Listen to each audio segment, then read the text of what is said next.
Hello again, it's Lock Noob, and in front of us is, a challenge lock. Quite a special one, as you can probably already tell just by looking at it. This is Z Wizard by Tobias and Julian from T&J's Lockpicking Nord. Go check out their channel. They really are just amazing craftsmen.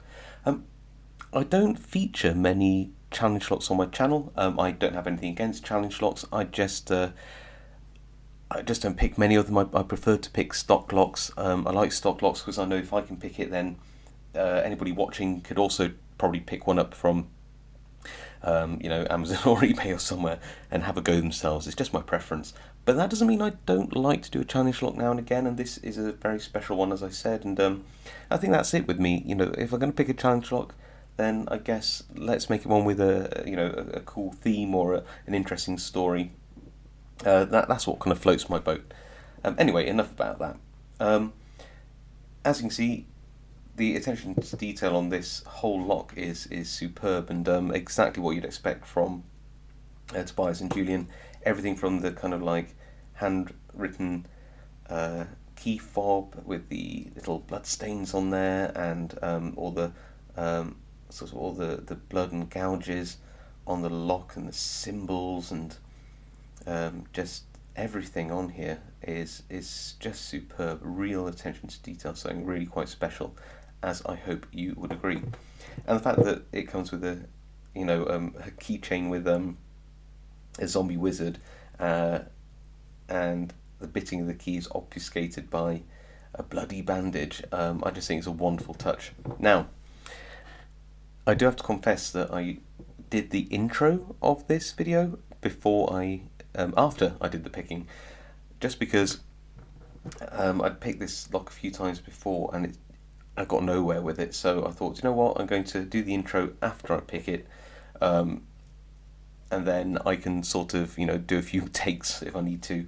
And I got the pick actually on my second take, so I'm really stoked. I hope you enjoy the picking. I do a gutting. You'll see exactly what Tobias and Julian have done inside this lock. So enough of my talking, let's cut now to the pick and gut, and I will see you a bit later on.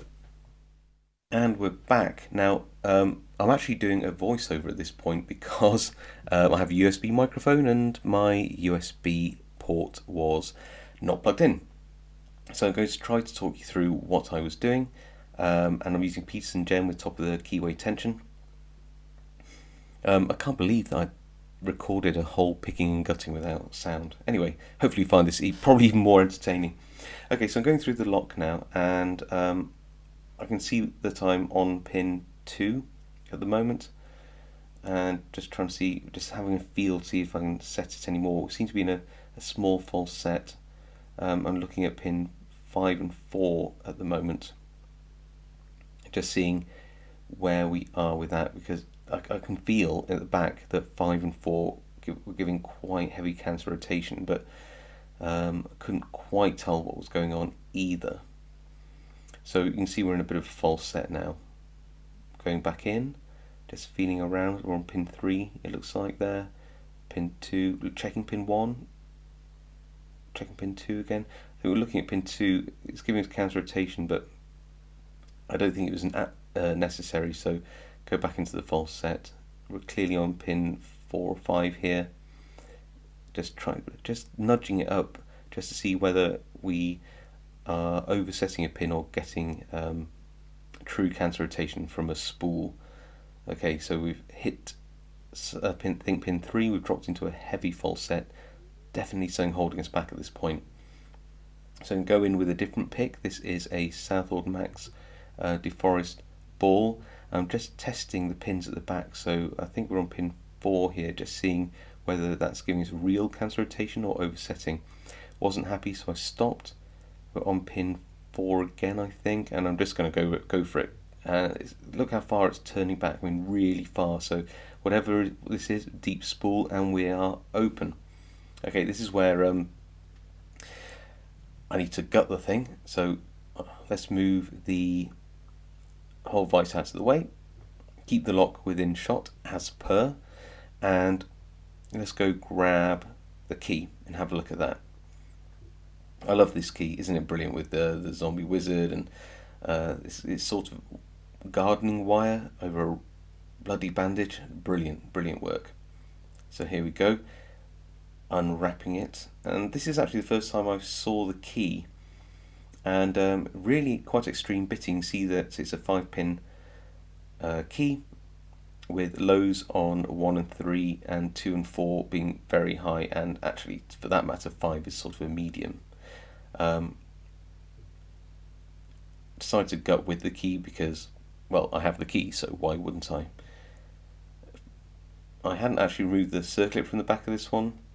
Sometimes to do with these types of locks just because it makes gutting a bit easier and faster, but now I have circlip pliers. It does make things a bit easier. I really would recommend getting some. It's made my life a whole lot easier.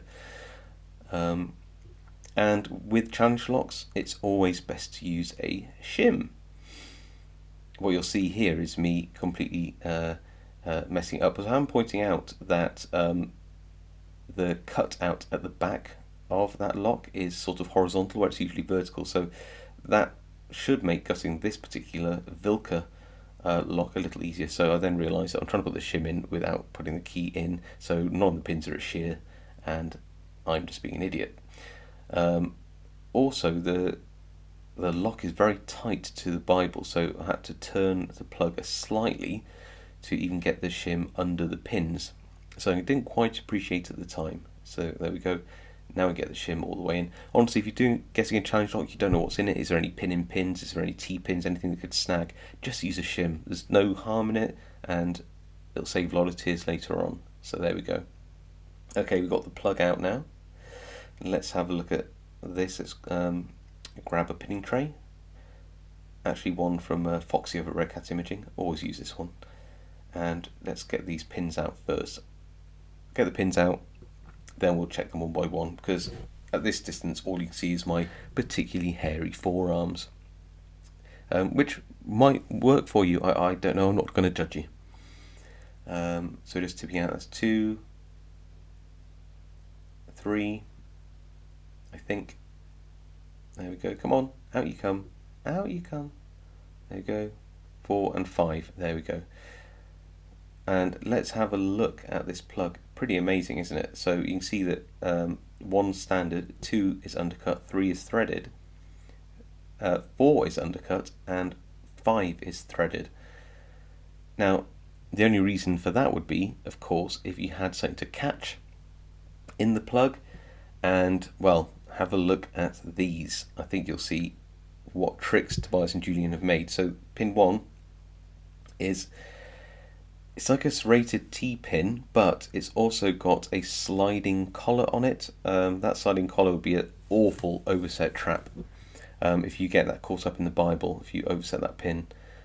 Pin 2 is like a stepped T-pin, a torpedo spool pin in chamber 3, a serrated key pin in 4, and a double serrated in 5.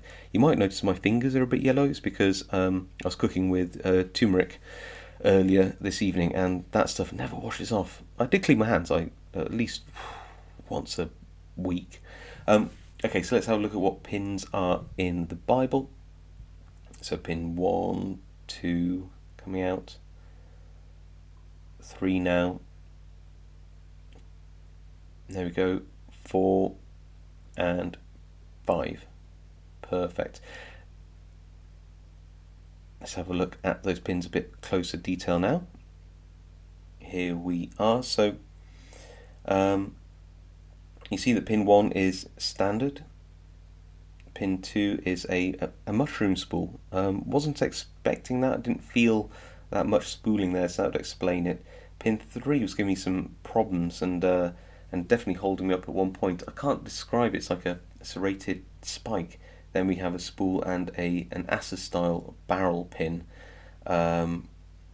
So yeah, some really cool locks. And yeah, this little spike, I don't know what you even call it. It's a very novel pin. It's like a spiky serrated T-pin thing. Yeah. Anyway, let's have a look at the Bible. You can see the Bible hasn't been altered at all. You'd usually tell if it was going to be threaded because they would have threaded the chambers at the top of the Bible there where I just indicated. But but the threading and undercutting in the plug is good enough for a challenge, that's for sure. I probably practiced this lock, I can't remember, on and off for a couple of weeks, no doubt. Not for very long because I'm a bit busy at the moment, but certainly this wasn't an easy pick. It might have looked like a couple of minutes pick, but that's just practice, really, if anything. So I hope you enjoyed that, and I will see you next time.